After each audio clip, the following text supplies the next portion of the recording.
minhas irmãs, meus irmãos, que Jesus nos abençoe e nos mantenha envolvidos na sua paz. Trazemos hoje, meus amigos, uma mensagem do livro Sabedoria Todo Dia, de Lourival Lopes, e que nos diz: tenha uma esperança alta, concreta, inabalável. Não deixe que pairem dúvidas sobre a sua esperança.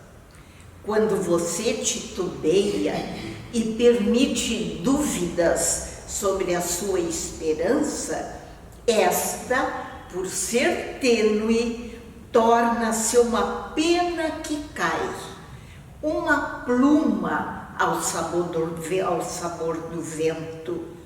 Jamais permita que a leve pena de esperança toque o chão. Mantenha-a bem no alto, segurando-a com o sopro do seu otimismo, na firme convicção de que a sua vida lhe foi entregue por Deus para ser vivida com alegria e prosperidade. Conserve firme a esperança. A esperança, depois de acostumada no alto, ali se mantém por si mesma. E agora, meus amigos, para o início da nossa reunião, nós vamos orar. Agradecemos, Senhor, pelas bênçãos que receberemos nesta reunião. Agradecemos por todo esclarecimento, saúde e paz.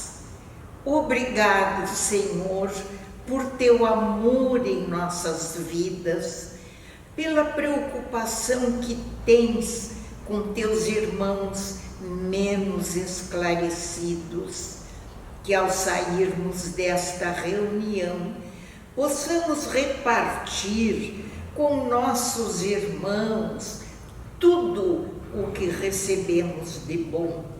Agradecemos as dádivas generosas do teu amor, assim seja. Hoje nós vamos refletir sobre o tema desculpar. É a partir de um texto do Espírito Emmanuel, psicografado por Chico Xavier, e que está no livro Ceifa de Luz, no capítulo 2. Quantas vezes, meus irmãos, nós nos flagramos usando a palavra desculpa. Desculpa na falta de um compromisso, chegamos tarde, ou um ato repentino, um descuido que nós tropeçamos, ferimos uma pessoa, nós pedimos desculpas. E ao sermos desculpados, ficamos aliviados, nos tiram a culpa. Des significa tirar, desculpar. Mas a repetição, se ela ocorre muitas vezes, muitas desculpas, é um sinal de alerta. Nós estamos permanecendo com as mesmas atitudes, não nos modificamos. Emmanuel, nesse texto, ele discorre sobre o tema desculpar como sinônimo de perdoar, total doação, diante de uma situação ou pessoa. E o faz a partir das célebres palavras de Jesus, quando lhe perguntaram quantas vezes tinham que perdoar, ao que ele respondeu: não te digo até 7, mas 70 vezes 7. E fazem a outrem aquilo que desejas que seja feito. Perdoar era um conceito desconhecido na época de Jesus, onde prevalecia o quê? O olho por olho, o dente por dente, daí ter abalado a humanidade, especialmente aos poderosos. Perdoar, difícil naquela época e até hoje. No capítulo 10 do Evangelho segundo o Espiritismo, Kardec reuniu uma série de textos sobre o perdão que Jesus nos ensinou. E Kardec também questionou aos espíritos sobre a posição diante do erro. São Luís foi quem respondeu, mostrando que não é proibido ver o mal quando o mal existe, como nos estudos comportamentais de cientistas, mas em tudo tem que se apelar para a caridade bem compreendida. Nesse aspecto, São Luís coloca que temos que ajudar ao progresso de todos, especialmente daqueles sob a nossa tutela. Enfatiza, entretanto, a importância de quê? Da moderação da censura, dirigindo também para si mesmo, a fim de não transformar a censura em maldade. Falar em particular geralmente funciona.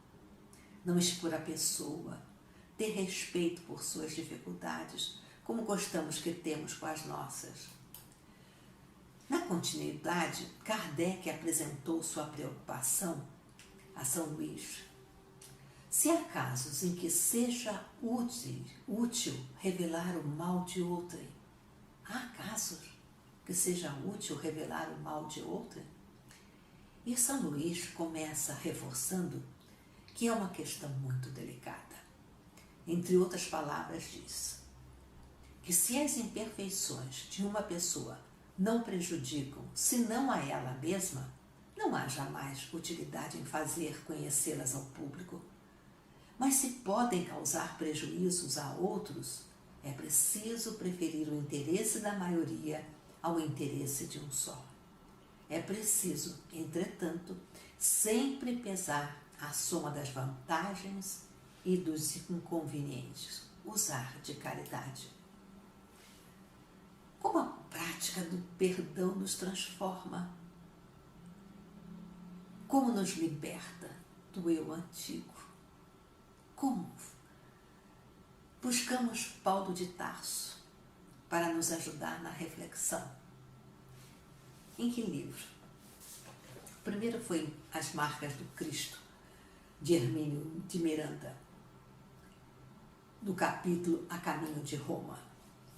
Hermínio de Miranda é um escritor espírita que nasceu em Volta Redonda, no Rio de Janeiro, em 1920 e faleceu na cidade do Rio em 2013. Ele deu uma grande contribuição ao espiritismo com diversas obras traduzidas, de pesquisas de sua autoria e com outros escritores espíritas. Nesta obra, As Marcas do Cristo, ele apresenta um grande trabalho sobre a vida e obra de Paulo de Tarso, baseada nos registros dos Atos dos Apóstolos que estão no Novo Testamento. Consta que no final da carreira de Paulo, estava se preparando para ir a Roma e uma grande multidão compareceu à praia para se despedir. Compareceu em lágrimas. O apóstolo, velho apóstolo, talvez partisse para nunca mais voltar, eles sentiam. O apóstolo Lucas, que acompanhava Paulo a Roma, juntamente com o jovem discípulo Timóteo, ficou impressionado com a tremenda manifestação de carinho e disse a Paulo: nos seus escritos haveria de dizer como for amado o velho apóstolo por aqueles que se iniciaram em Jesus por suas mãos generosas. Ao que Paulo respondeu: não, Lucas, não escrevas sobre virtudes que não tenho. Se me amas, não deves expor meu nome a falsos julgamentos. Paulo sentia quanto a doutrina do Cristo lhe fora generosa. O perdão dos perseguidos por ele marcaram sua trajetória. O perdão de Jesus. Por que me persegues, Paulo? Outra passagem comovente sobre o perdão na vida de Paulo é contada pelo Espírito Emmanuel através da psicografia de Chico Xavier no livro Paulo e Estevão, na segunda parte, O Tecelão. Emmanuel resgata o período que o apóstolo refugiara-se no oásis de Dan, em Palmira, na Síria, que era um ponto de trabalho de um comerciante amigo. Saulo, por recomendação de um grande amigo, Gamaliel, e mentor, Saulo passaria 3 anos naquele local, como tecelão, fugindo dos pares de sua casta, que o viam como desertor da lei mosaica, e para refletir sobre o Evangelho de Jesus. Em lá chegando, sem se identificar como Saulo, o ex-doutor da lei encontrou um casal, Áquila e Prisca. A história deles era muito triste. Contaram que viviam em Jerusalém em companhia do pai de Áquila, que tinha uma modesta padaria, mas tiveram que fugir. Sofreram perseguições por um doutor da lei que tinha o mesmo nome do novo companheiro de trabalho. Contaram então que Jocai, um irmão da raça, queria comprar a padaria do pai de Áquila e insistiu e fez inúmeras propostas. Como o pai de Áquila não quisesse vender, Jocai buscou outro meio para adquirir o negócio. O que fez Jocai? Observou que Áquila e Prisca frequentavam as reuniões com Simão Pedro para estudar o Evangelho de Jesus. Jocai, sabendo que estava havendo uma perseguição aos simpáticos a Jesus, denunciou-os a quem? A Saulo, o doutor da lei. Áquila e Prisca foram presos, interrogados e mandados de volta a casa.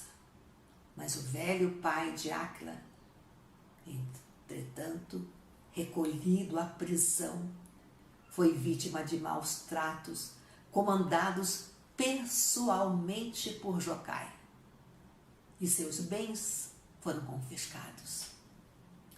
Quando Áquila conseguiu tirá-lo da prisão, o pai estava no fim de sua resistência física, morrendo em seguida.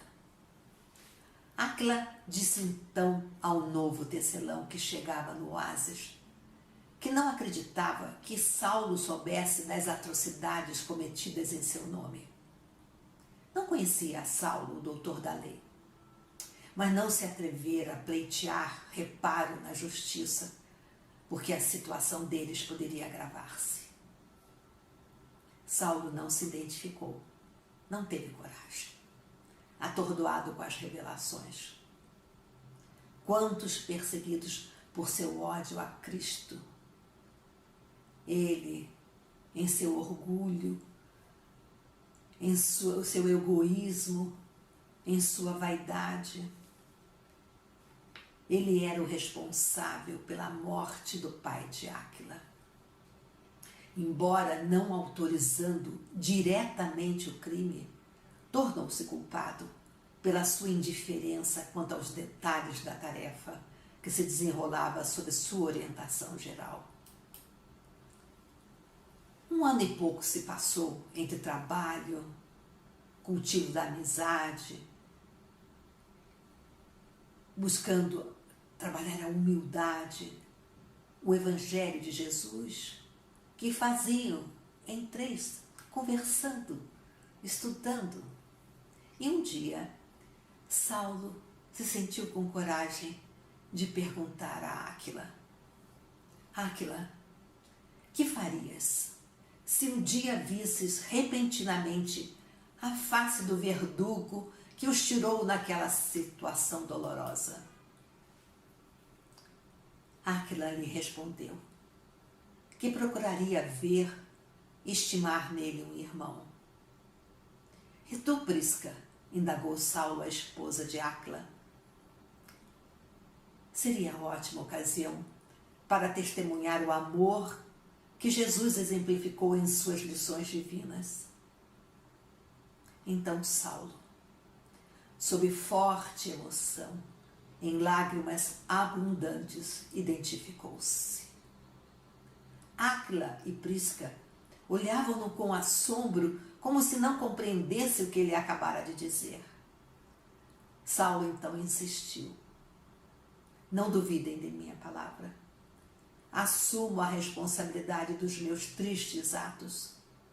Perdoe-me, porém, levando em conta a minha ignorância criminosa.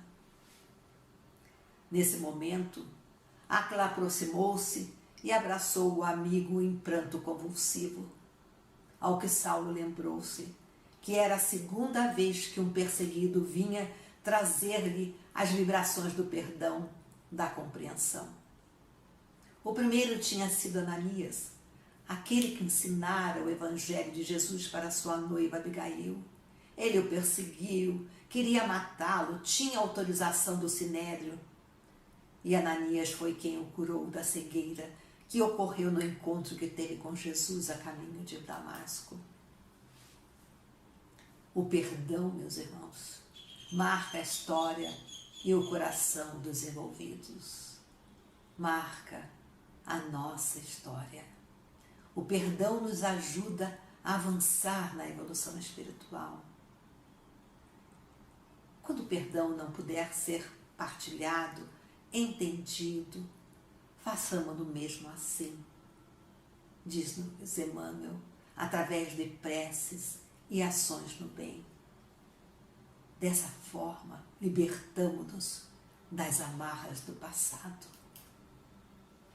Como diz Emmanuel no livro Ceifa de Luz, tudo na vida roga entendimento e caridade, para que a caridade e o entendimento nos orientem às horas. Acrescenta, não esqueçamos que a própria noite na terra é uma pausa de esquecimento para que aprendamos a ciência do recomeço a cada amanhecer. Muita paz, meus irmãos, muita paz.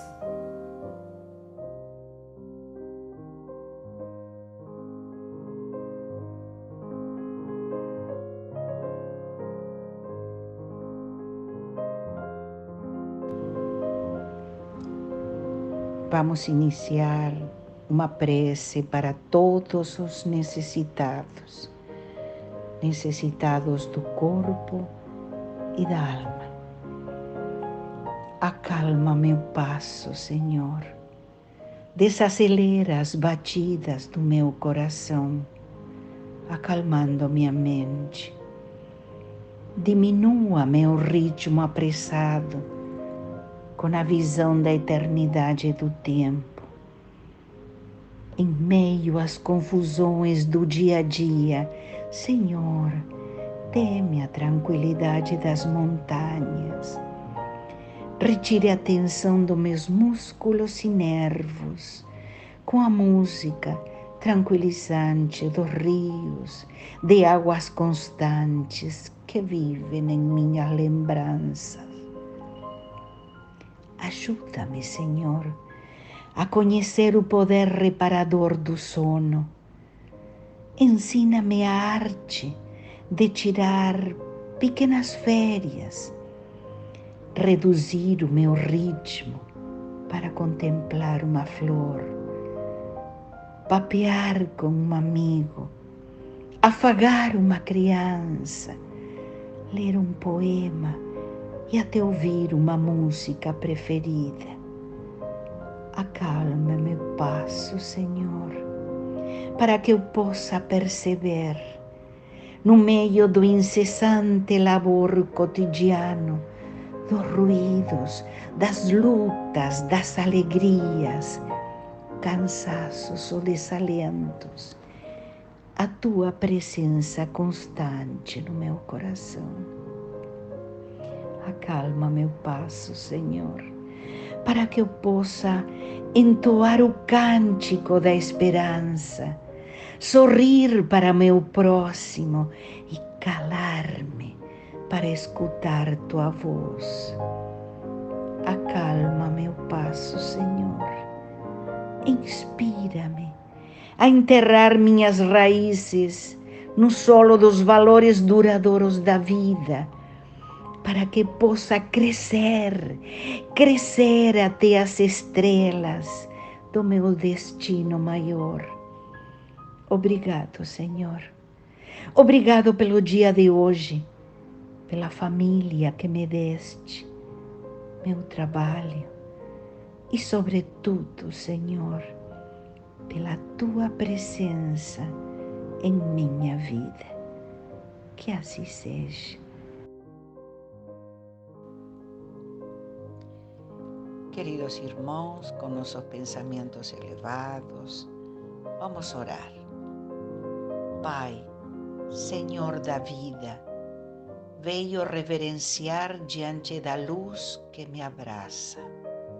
Somente a Ti, Senhor, nos cabe agradecer, porque Tu nos deste a vida, nos deste amor, conduzindo-nos para a nossa evolução. Hoje, nossos corações estão em festa, nossa casa está de parabéns. Amor e caridade é um verdadeiro oásis, onde bebemos dia a dia a água do Evangelho de Jesus.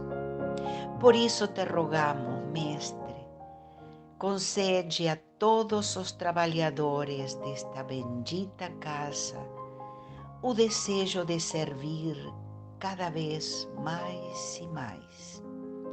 Permite que vibrem nossas almas os ensinos do Cristo, mostrando-nos o caminho da redenção.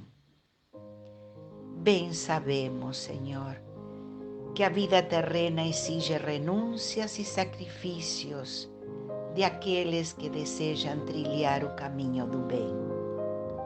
E que sempre tenhamos esperança e coragem para com nossos irmãos mais necessitados.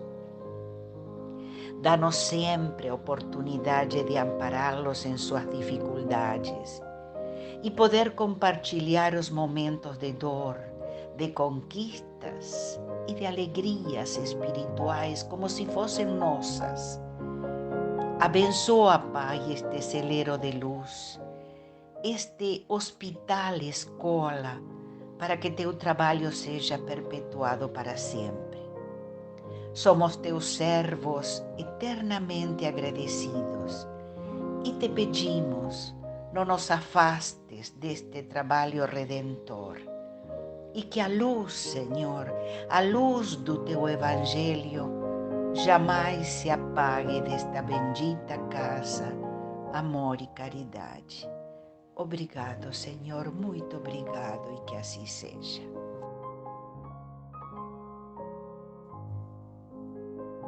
Queridos irmãos, neste momento vamos orar pelo movimento espírita que se desenvolve em todo o país, pela nossa casa, amor e caridade, o Núcleo Nova Esperança e todos os seus trabalhadores nos dois planos da vida. Jesus, amigo divino, lá fora há tempestade. Senhor, faze com que aqui haja paz. A violência corre nas avenidas do mundo. Ajuda-nos, Senhor, a manter a harmonia interior. Silenciamos as nossas ansiedades para suplicar-te, Senhor, oportunidade de redenção e ensejo de trabalho. Se por isso, Senhor, o hóspede invisível de nosso lar, o conviva especial de nosso templo, aqui recebendo os refugiados da agonia e os necessitados de esperança, apontando-lhes o rumo. Senhor, Senhor, esta é a casa que te oferecemos em nome do amor, para que teu amor aqui estabeleça as bases da era nova que nos cumpre viver. Obrigado, Senhor, muito obrigado, e paz no coração de todos.